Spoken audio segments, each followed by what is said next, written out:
Ocurrió un día muy común y corriente, no diferente de cientos de otros días escolares. Era una primavera tranquila, casi soñolienta en la ciudad.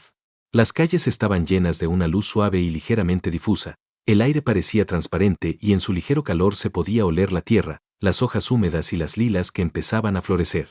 Los árboles a lo largo del camino apenas comenzaban a despertar y los brotes verdes apenas eran visibles en las ramas delgadas. La gente iba apresurada a sus asuntos, sin percatarse de que ese día el mundo a su alrededor se volvió más silencioso por un momento. Fue como si la realidad misma contuviera la respiración. En el instituto de las afueras de la ciudad todo transcurría según rutina. El viejo edificio de ladrillo, pintado de un amarillo apagado, saludó a los estudiantes con puertas chirriantes y campanas que hacían vibrar los cristales de los marcos. Los pasillos resonaban con pasos, crujidos de papeles, voces de niños y los breves gritos de los profesores. La jornada escolar se acercaba a su mitad. La quinta lección, biología, había comenzado en el aula del segundo piso. El aula estaba llena, los adolescentes estaban sentados en sus escritorios, pasando perezosamente las páginas de sus libros de texto. Junto a la ventana, en la tercera fila, Max y Sam susurraban. Eran 15. Vivían en el mismo barrio, viajaban en el mismo autobús a la escuela y eran amigos desde muy pequeños. Ninguno de los dos era un estudiante muy diligente, sus notas eran normales y su comportamiento era tolerable. Pero los profesores señalaron que no eran propensos al riesgo ni a la rebelión.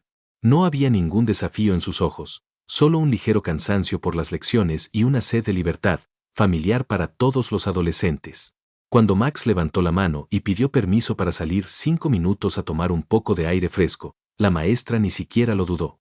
Primavera, habitación sofocante, cansancio, ¿por qué no? Él asintió con cansancio, permitiendo que Sam se uniera.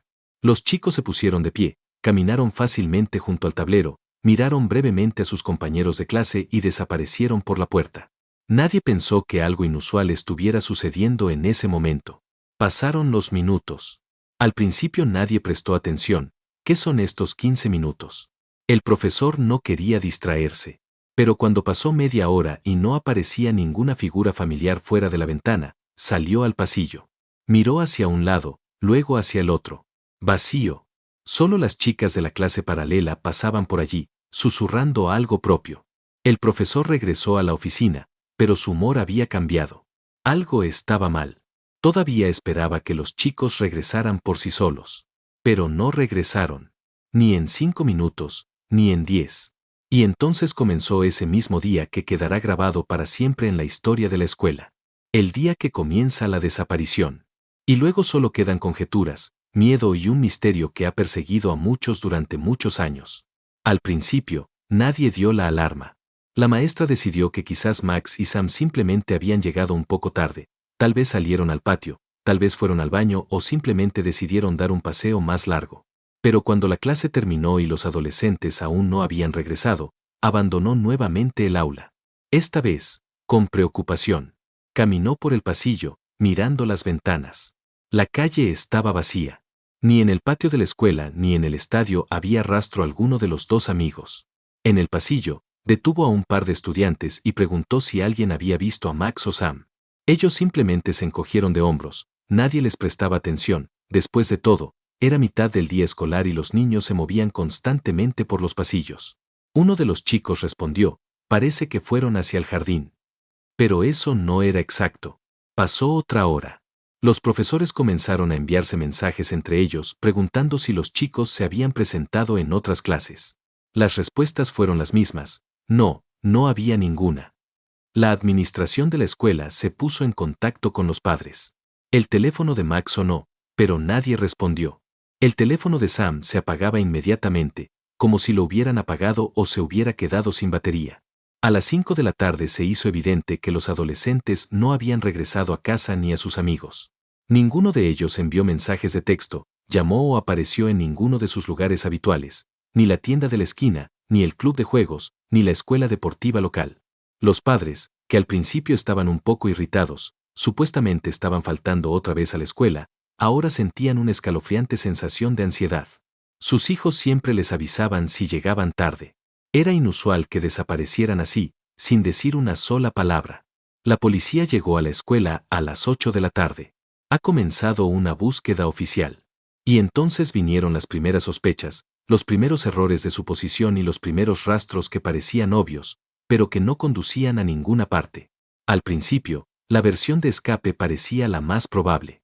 La policía, los profesores e incluso algunos padres asumieron que los chicos simplemente habían decidido saltarse un importante examen de matemáticas. Después de todo, solo era una típica broma de adolescentes. Y ocurrió más de una vez que los estudiantes se escaparon por un par de horas para tomar un respiro de la presión de la escuela y regresar a casa como si nada hubiera pasado. Sin embargo, las cosas se complicaron más cuando los padres comenzaron a llamar a los amigos de sus hijos. Nadie sabía dónde estaban. Nadie recibió ningún mensaje de ellos. Y lo más importante es que nadie estaba en connivencia con ellos. Ninguno de los conocidos de los adolescentes sabía de ningún plan de escape. Pero si hubiera sido un paseo normal, seguro que se lo habrían dicho a alguien. Esa tarde, la madre de Sam se acercó al estante donde siempre estaba su mochila. No apareció en casa, lo que significa que tenía toda su ropa, llaves y su libro electrónico favorito consigo. Dejó la escuela sin planes de regresar a casa, o sin la posibilidad de hacerlo. A la mañana siguiente, la familia de Max acudió a la comisaría para presentar oficialmente una denuncia por desaparición. La policía inició el procedimiento habitual: comprobar los alrededores, llamar a los hospitales, inspeccionar las zonas cercanas. Pero todo fue en vano. Y entonces uno de los policías sugirió empezar por lo más obvio: inspeccionar el área alrededor de la escuela. Así comenzó el primer día de búsqueda. Pero nadie sabía entonces cuánto tiempo durarían. Y pronto comenzó el claro del bosque. Pero lo que parecía una simple formalidad se convirtió en la primera conjetura alarmante. El grupo de trabajo, junto con padres y voluntarios, se dirigió a un pequeño bosque que comenzaba a solo 2 cuadras de la escuela. Este lugar era familiar para todos los estudiantes. A veces corrían allí para fumar detrás de la valla de la escuela o simplemente para esconderse de las miradas de los profesores. Sin embargo, ahora este rincón familiar de la naturaleza se ha convertido en un área de mayor atención. La policía peinó cuidadosamente los caminos, miró debajo de los árboles caídos, en los viejos cobertizos y detrás de espesos matorrales. El aire estaba sofocante y quieto, y solo el crujido de las ramas bajo nuestros pies nos recordaba que cada paso podía conducir a una solución. Algunos de los voluntarios familiarizados con el bosque dijeron que aquí hay edificios antiguos, casas de verano abandonadas y graneros en ruinas. Allí acudieron grupos separados. En uno de los edificios se encontraron restos de un incendio y una botella de agua vacía, pero no fue posible determinar si se trataba de las huellas de los niños. No había cosas, ni ropa, ni pertenencias personales, nada. También se desplegaron perros rastreadores, pero pronto perdieron el rastro en un cruce de caminos cerca del antiguo estadio. Este lugar se convirtió en el último punto donde los teléfonos de los adolescentes fueron grabados en línea. Luego hubo silencio. Pasaron varias horas. El día estaba llegando a su fin. El bosque se fue hundiendo poco a poco en la oscuridad y la búsqueda tuvo que suspenderse por hoy. Los padres abandonaron el lugar con el corazón apesadumbrado y la policía estaba construyendo nuevas versiones. Lo más extraño fue que no había señales de lucha, ni huellas, ni gritos que alguien pudiera oír. Mientras tanto, en el otro extremo de la ciudad, uno de los profesores comenzó a recordar una conversación que había escuchado accidentalmente el día antes de su desaparición. Recordó cómo, el día antes de su desaparición, había oído a Max y Sam hablando de una especie de habitación secreta o pasaje secreto. En ese momento había sonado como una típica fantasía infantil, un susurro en el pasillo entre campanas.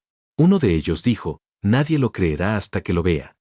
El maestro, ocupado con sus propios pensamientos y asuntos, no dio ninguna importancia a estas palabras. ¿Y quién lo tomaría en serio? Los escolares a menudo inventan leyendas, túneles subterráneos, laboratorios abandonados, historias de terror sobre guardias y sótanos. Pero ahora esas palabras volvieron a mí con una connotación completamente diferente. Decidió contárselo a la policía. Los investigadores respondieron rápidamente. Las sospechas se vieron reforzadas por una nueva versión. Tal vez los adolescentes no solo salieron a pasear, sino que fueron a un lugar donde, según ellos, se escondía algo misterioso. Comenzamos a buscar información sobre los antiguos planos del edificio escolar, y recordamos que a mediados del siglo pasado, junto al edificio educativo había un almacén de defensa civil, del que, según rumores, conducía un corredor subterráneo. Nadie tomó en serio estos rumores, pero ahora cada detalle cobraba importancia. Parecía como si la escuela misma estuviera escondiendo algún capítulo no contado de su historia. Pero eso ni siquiera explica por qué los teléfonos de los adolescentes se quedaron sin batería apenas 20 minutos después de salir de clase. ¿Qué pasó en tan poco tiempo? Mientras tanto, uno de los voluntarios que participó en la ronda vespertina recordó algo extraño. Esa tarde, mientras los voluntarios recorrían el área alrededor de la escuela, uno de ellos, un residente local llamado Thomas, un exingeniero, notó una anomalía en el paisaje. En el borde del cinturón forestal, donde los árboles viejos formaban una densa pared, vio un trozo de tierra que parecía anormalmente plano, como si alguien lo hubiera nivelado recientemente a mano. La superficie estaba cubierta con una capa de hojas caídas, pero debajo de ellas el suelo parecía más claro, como si hubiera sido excavado no hacía mucho tiempo. Thomas se agachó para observar más de cerca el área y notó un trozo de metal oxidado que sobresalía del suelo. Quitó las hojas con cuidado. Resultó ser parte de una losa rectangular hundida en el suelo. Golpeó. El sonido era sordo y parecía como si no hubiera nada debajo. Su corazón comenzó a latir más rápido, pero decidió no hacer nada sin los demás. Pidió rápidamente voluntarios cercanos y alertó a la policía, y esperó a que llegara el equipo de investigación. Cuando llegó la policía, rodearon el lugar con cinta y comenzaron a limpiar el terreno con cuidado. Bajo las hojas y la turba se descubrió una vieja tapa metálica, bien cerrada y oxidada en los bordes. Parecía una trampilla, no una trampilla de alcantarillado, sino una especie de antigua entrada técnica. Uno de los policías se fijó en el asa y las bisagras. La tapa claramente había sido abierta en algún momento, pero estaba atascada o soldada desde dentro. Todos se quedaron paralizados en un silencio ansioso. Hasta ahora, la búsqueda había sido casi a ciegas, pero ahora tenían su primera pista real en todo este tiempo. Nadie sabía qué podía haber debajo de esa tapa. Esa era la intriga más terrible. Mientras el grupo de expertos se disponía a abrir la escotilla, uno de los veteranos dijo en voz baja: «Parece que por fin hemos encontrado algo que nadie debía encontrar». Y poco después, cuando se abrió la tapa y cayeron los primeros rayos de las linternas, se hizo evidente que aquello no era un simple pozo o un sótano. Fue el comienzo de algo mucho más inquietante. Dentro de la cámara subterránea reinaba una oscuridad profunda, como si con el paso de los años se hubiera vuelto densa, casi tangible. Los agentes de policía comenzaron a descender lentamente las escaleras metálicas que conducían hacia abajo. Crujía bajo los pies, estaba cubierto de óxido y una película de humedad. Era evidente que nadie lo había usado durante muchos años. El descenso fue corto, pero con cada paso la sensación de ansiedad se hacía más fuerte. Se encontraron en una habitación pequeña, de no más de 6 o 7 metros cuadrados. El aire estaba viciado, húmedo y lleno de olor a moho y metal. La luz de los faroles arrancaba a la oscuridad detalles que provocaban escalofríos. Las paredes estaban reforzadas con láminas de metal y en el suelo eran visibles restos de tablas de madera. En uno de los rincones había un banco viejo y destartalado, y frente a él había una pequeña mesa de metal. Pero lo más inquietante que llamó la atención fueron los anillos empotrados en las paredes y el suelo. Oxidados pero resistentes, claramente estaban destinados a contener algo o alguien. Uno de ellos todavía tenía un trozo de la vieja cadena colgando. No podía ser simplemente un almacén o un sótano abandonado. Todo apuntaba a que este lugar había sido creado para la soledad, el aislamiento o incluso el confinamiento. Se veían extraños arañazos en las paredes, como si alguien hubiera intentado rayar símbolos o números. En uno de los nichos se encontraban restos de botellas de plástico y trozos de papel cubiertos de moho. Uno de los oficiales notó en el suelo un trozo de tela con un emblema. Era un trozo de uniforme escolar. Se dieron cuenta de que no era un hallazgo accidental. Este es un secreto que alguien no quiso que se supiera durante mucho tiempo. Y entonces surgió la pregunta principal: ¿quién construyó este lugar? ¿Y qué o a quién ha estado ocultando todo este tiempo? Las respuestas comenzaron a formar poco a poco una imagen aterradora, pero no fue hasta el siguiente capítulo de esta historia, cuando los expertos comenzaron a examinar los objetos encontrados. A medida que los expertos forenses continuaban examinando la habitación subterránea, la tensión en el aire solo crecía. La iluminación temporal proyectaba sombras duras, haciendo que la habitación sombría pareciera aún más siniestra. Los expertos recogieron cuidadosamente todo lo que pudiera servir como prueba: trozos de papel, restos de embalaje, trozos de cuerda. Parecía que cada centímetro de esta habitación llevaba huellas de los años que habían pasado y de aquellos que podrían haber pasado sus últimos días aquí. Se llamó especialmente la atención sobre los anillos metálicos empotrados en las paredes y el suelo. Presentaban signos de desgaste, como si alguien hubiera estado encadenado a ellos. Y en el rincón más alejado, detrás de un tabique de madera, se encontraron restos de ropa. Descolorido, carcomido por el tiempo, pero con elementos reconocibles, parches con números de clase, trozos de tela con el patrón característico del uniforme que usaban los escolares a principios de los años 2000. Para los expertos no había ninguna duda. Allí estuvieron los adolescentes cuya desaparición la ciudad recuerda con dolor. Es muy probable que sean Max y Sam. Una de las bolsas de pruebas contenía una etiqueta con un nombre, apenas visible debajo de la capa de tierra. El nombre coincidía con los datos de uno de los escolares desaparecidos. Mientras tanto, en el laboratorio ya había comenzado el análisis de los objetos encontrados: partículas de cabello, restos de tejido, saliva y células de la piel.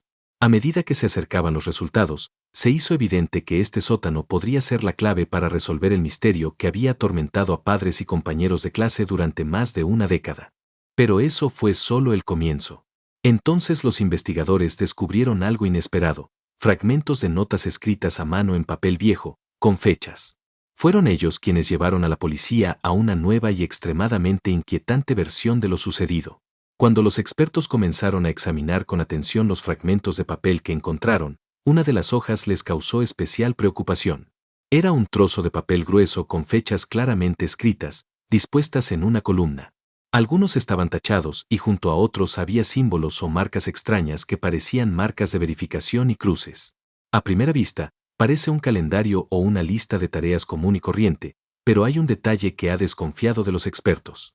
Entre estas fechas había una que coincidió con el mes inmediatamente posterior a la desaparición de Max y Sam. Estaba subrayado con una línea roja y junto a él había una inscripción corta, apenas legible: entregado. ¿Qué se quería decir exactamente? Nadie lo sabía aún. Pero los investigadores ya no tenían dudas: alguien estaba siguiendo los acontecimientos relacionados con este refugio. Y lo más probable es que fuera la misma persona que mantenía a los adolescentes en una habitación cerrada.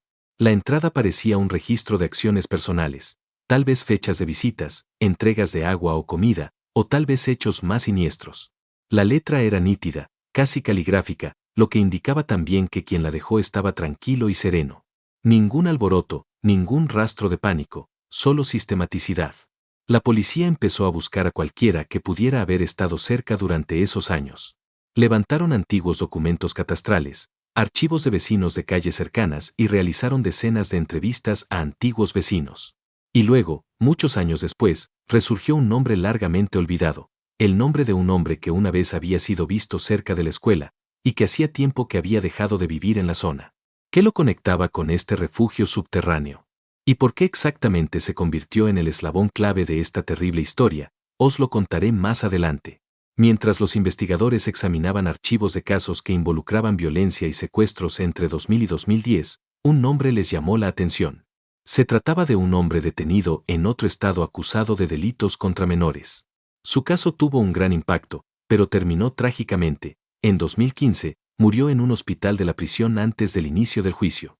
Sin embargo, durante su vida, resultó que tenía contactos en la zona donde se encontraba la escuela de Max y Sam. Después de comparar los detalles, la policía llegó a una conclusión aterradora: este hombre podría haber estado relacionado con la construcción del búnker. Testigos que declararon años después recordaron a un hombre extraño que apareció en la zona en la década de 1990. Era poco sociable, rara vez hablaba con sus vecinos, pero a menudo se quedaba cerca de la valla de la escuela, como si esperara algo. En aquella época nadie le prestaba atención. En los pueblos pequeños las rarezas no siempre provocan alarma. Tras examinar los datos sobre sus movimientos, la policía encontró pruebas circunstanciales, documentos antiguos sobre la propiedad de terrenos cercanos, coincidencias en las fechas de sus llegadas y ventanas temporales de desaparición. Los planos de construcción encontrados en la basura cerca de una casa antigua mostraron similitudes con el diseño del búnker descubierto. Todo indicaba que él podría haber sido no solo el autor de la idea, sino también el que personalmente condujo a los adolescentes a la trampa. La investigación aún no tenía pruebas directas, pero el rompecabezas comenzó a tomar forma. Un perfil de ADN extraído de partículas de piel de una de las pulseras de metal del búnker coincidió con una entrada de base de datos no identificada que data de muchos años atrás. No había ningún nombre en ese archivo, solo había un identificador digital. Todo indicaba que el delincuente podría haber utilizado documentos falsos, ocultándose bajo una identidad ficticia. ¿Quién era él realmente? ¿Dónde aprendiste a disfrazar tus acciones con tanta habilidad? Y lo más importante, ¿actuó solo? Las respuestas no eran obvias, pero una cosa estaba clara. Ante la investigación se encontraba un hombre con una metódica aterradora y experiencia en encubrir rastros. Y entonces empezó lo más difícil, demostrar que era él quien estaba detrás de la tragedia de Max y Sam. Los investigadores tardaron mucho tiempo en reunir todas las pruebas que encontraron. Pero poco a poco fueron apareciendo nuevos detalles que no hicieron más que reforzar las sospechas. Por ejemplo, resultó que el sospechoso vivió varias veces bajo diferentes nombres. Uno de los casos antiguos mencionaba a un hombre que se parecía a él, registrado en una dirección ficticia no muy lejos del mismo bosque donde se descubrió el búnker años después. Sin embargo, no se encontraron documentos que lo vincularan directamente con el terreno.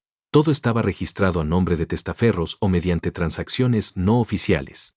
Los expertos forenses continuaron analizando todo lo sacado del búnker. De particular interés fueron los fragmentos de pulseras de metal y los restos de cierres en las paredes. Fueron diseñados para retener a una persona durante largos periodos de tiempo. Dentro de uno de los armarios se encontraron viejos envases de comida y botellas con restos de agua. Al parecer el delincuente había preparado provisiones con antelación para mantener a alguien aislado, sin dejar rastros en el exterior. Todo esto confirmó la aterradora hipótesis: Max y Sam no desaparecieron simplemente ese día, fueron atraídos deliberadamente y retenidos en esta espeluznante mazmorra. Los analistas de conducta llamados para investigar el caso dijeron que el perpetrador probablemente tenía experiencia interactuando con adolescentes y sabía cómo encontrar una manera de ganarse su confianza. Quizás llevaba mucho tiempo observando a los escolares, estudiando sus hábitos, sus rutas y sus momentos vulnerables. Una de las hojas de papel encontradas contenía una tabla con fechas y notas extrañas. Tal vez era un cronograma de visitas al búnker o un plan de acción. Algunas fechas coincidieron con el día en que desaparecieron los adolescentes y las semanas siguientes. Lo que sucedió exactamente después sigue siendo un misterio, pero la escritura era segura, sin signos de prisa o nerviosismo. Todo apuntaba a una persona fría y metódica. Surgió una versión de que el criminal no actuó solo. Alguien podría ayudarlo a entregar comida sin que nadie se dé cuenta, cubrir sus huellas y proteger el perímetro. Pero no se encontró evidencia directa de esto. El crimen pudo haber sido organizado de una manera mucho más compleja de lo que parecía a primera vista. Y, sin embargo, incluso en ausencia de cadáveres, el panorama general se volvió cada vez más sombrío. Pero un descubrimiento aún más terrible aguardaba a la policía. En el interior del búnker, tras una cuidadosa iluminación y secado, los expertos forenses descubrieron numerosos detalles que pusieron los pelos de punta. Cada rincón de esta habitación, de apenas unos metros cuadrados de superficie, indicaba que no había sido dispuesta al azar ni con prisa. No se trataba de un refugio temporal, todo indicaba que allí había una preparación sistemática y un plan siniestro. Las paredes, revestidas de láminas de metal, creaban una sensación de confinamiento y frío, incluso bajo la fuerte luz de los focos. En una de las paredes había anillos con cadenas montadas, todavía cubiertas de óxido, pero conservando su forma. Su colocación a diferentes alturas y con distintos tonos dio lugar a la idea de que se utilizaban de forma repetida y con distintos fines. Había restos de tela en el suelo. Alguien los reconoció como partes de chaquetas escolares típicas de principios de los años 2000, con emblemas descoloridos por el tiempo y la humedad. Al parecer, en la habitación alguna vez hubo un generador, que se encontraba en la esquina. Estaba muy dañado, pero los expertos lo datan de finales de los años 90, lo que significa que alguien había creado esta instalación subterránea varios años antes de que los adolescentes desaparecieran. Al generador conducían cables viejos, algunos de ellos cortados y otros completamente podridos. El búnker probablemente estaba iluminado de forma autónoma, lo que permitía permanecer en él sin comunicación con el mundo exterior. Sobre la mesa encontraron un cuaderno con notas descoloridas pero aún legibles, frases cortas, números, iniciales. Una de las partes más inquietantes es la lista de fechas, una de las cuales coincidió exactamente con el día en que Max y Sam desaparecieron. Al lado de esta fecha había un símbolo determinado, que presumiblemente denotaba un acontecimiento especial. Algunas fechas estaban tachadas, mientras que otras tenían signos de interrogación o la inicial R al lado. Y en la misma esquina, debajo de un viejo estante de madera, los expertos forenses notaron palabras rayadas en un panel de metal. El garabateado, probablemente hecho con un clavo u otro objeto afilado, decía: «Intentamos salir. Nadie puede oírnos». Esta inscripción finalmente confirmó lo terrible. los adolescentes realmente estaban encerrados allí, tal vez vivos, tal vez durante algún tiempo.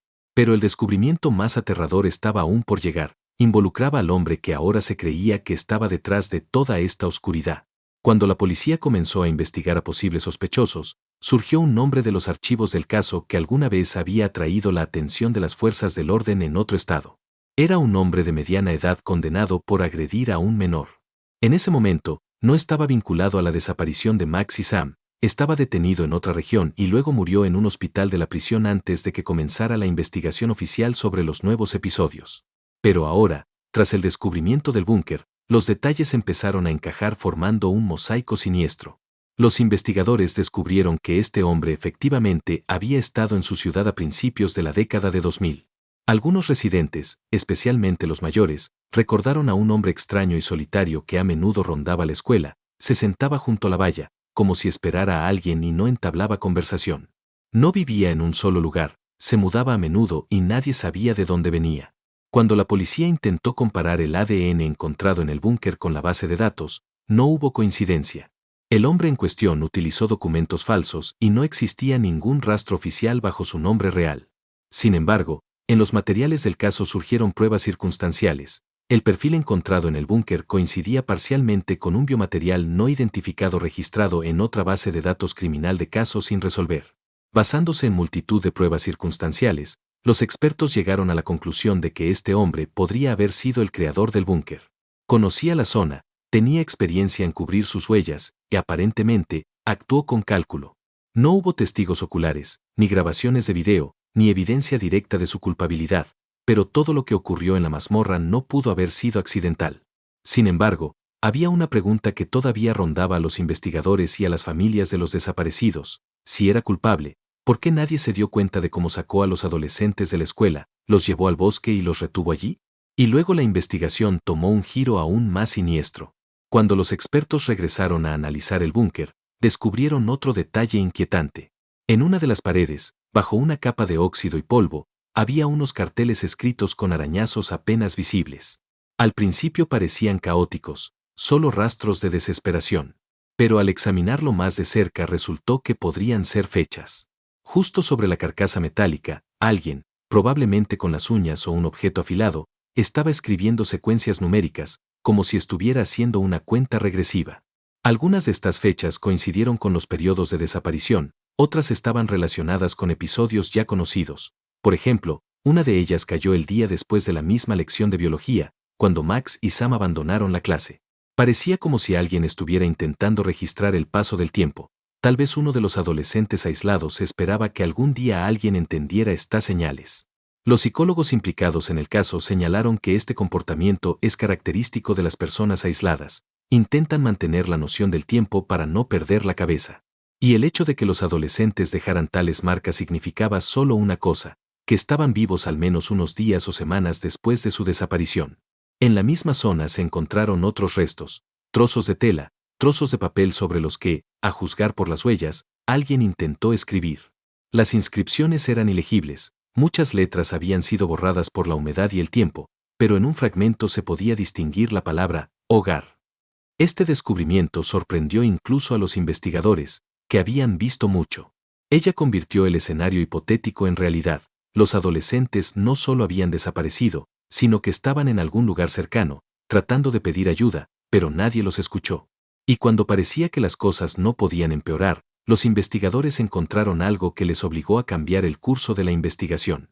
En uno de los rincones de la sala subterránea, bajo el suelo de tablas viejas, los expertos descubrieron una caja metálica.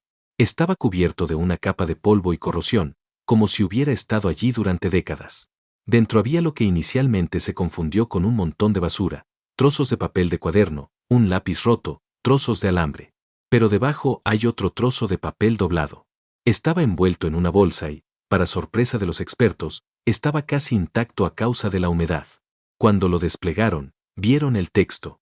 La letra era tosca pero legible: si alguien encuentra esto, por favor, díganle a mamá que intenté volver. No sabía cómo salir. Tenemos miedo. Tenemos miedo de que vuelva. Max.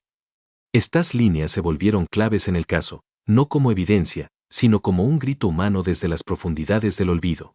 Incluso los oficiales más reservados no pudieron ocultar sus emociones. La nota, escrita quizás en los últimos días de su vida, reflejaba no solo desesperación, sino también el deseo de ser encontrado, escuchado, de recuperar al menos algo de esperanza.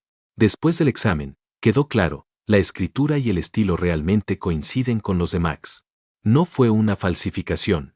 Era la voz de un adolescente perdido en el silencio del bosque, más allá del mundo familiar, en un lugar que nadie pensaría en buscar. Los investigadores que durante años habían considerado el caso sin esperanza recibieron la confirmación moral de que todo era real. Sin invención no hay escapatoria. Simplemente una tragedia que pudo haber ocurrido en cualquier lugar. Este trozo de papel se convirtió en un símbolo, no oficial, pero real. Una copia del mismo fue depositada en el archivo del caso. Y en la ciudad volvieron a hablar, pero no en susurros, sino en voz alta. ¿Qué más podría esconderse bajo el paisaje familiar?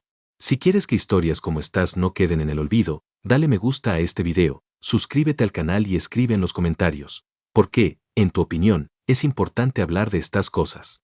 Deja que el recuerdo viva, aunque la verdad llegue años después.